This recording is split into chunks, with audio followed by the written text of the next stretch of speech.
While you open the phone dialer to call on iPhone, are you getting last line no longer available? Hi there, this is Eve, and if you're referring to a message or notification that states last line no longer available on your iPhone, don't worry. To solve this issue, follow only 3 quick ways to solve these issues. So, let's get started. Solution 1. Restart your iPhone. Sometimes a simple restart can resolve minor software glitches or temporary issues. If restart failed to solve your issues, follow next solution.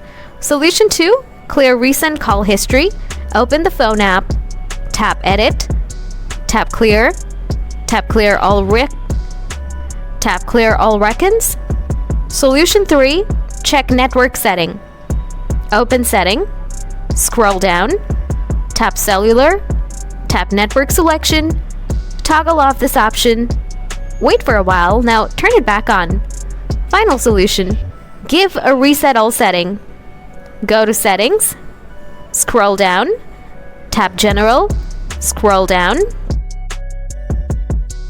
Tap Transfer or Reset. Tap Reset all settings. If none of these steps resolve the problem, please let me know in the comment section. Thanks for watching.